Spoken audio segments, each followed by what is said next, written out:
High, আমি তুহি আর আমার একটা মিনি ব্লগে তোমাদের অনেক ওয়েলকাম।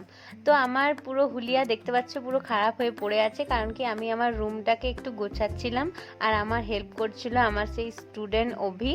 তো যাই হোক, আমরা ও আমাকে কিন্তু অনেকটাই হেল্প করেছে গোছাতে, একা হাতে এতটা গোছানো সম্ভব হতো না। তো যাই হোক, আমরা মানে রুমটা কেন গোছাচ্ছি হঠাৎ করে সেটা জানতে গেলে পুরো আমার ব্লগটা আজকে দেখতে হবে। আজ ব্লগটা কিন্তু সত্যি খুব সুন্দর হতে চলেছে। তারপরে আমি গোছাবাগা কমপ্লিট করার পরে সকাল সকাল রান্নাবান্নাও করতে লেগে গেছি। আর আজকে একটু স্পেশাল মেনু বানাচ্ছিলাম, আমাদের দুজনকারই খুব পছন্দের একটা মেনু, সেটা হচ্ছে ফ্রাই রাইস আর কষা চিকেন। তো দেখলাম যে বৃষ্টিও নেমেছে হঠাৎ করে, তো একটাই ভয় ছিল যে যেন লাইন চলে না যায়।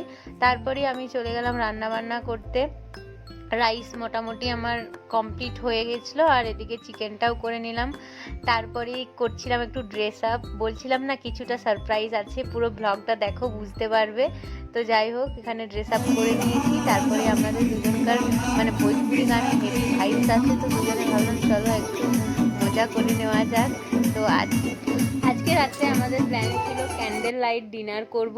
তো আমাদের বাইরে কোথাও যাওয়া সম্ভব হয় না এখানে থাকাকালীন, তো ভাবলাম চলো আজকে ঘরেই অ্যারেঞ্জমেন্ট করি। আমাদের সেরমভাবে বাইরে তো কোথাও যাওয়া হয়ে ওঠে না, তো তাই বাড়িতে আমরা অ্যারেঞ্জ করে ফেললাম। এটা ছিল আমাদের ছোট্টখাটো একটা অ্যারেঞ্জমেন্ট। তোমাদের কেমন লেগেছে আমাকে অবশ্যই কমেন্টে জানিও।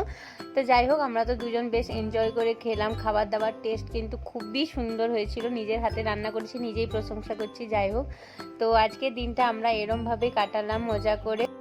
বাড়িতে থেকেও তোমার ছোট ছোট শখ পূরণ করা যেতেই পারে, যদি তোমরা চাও একসাথে শখ পূরণ করব।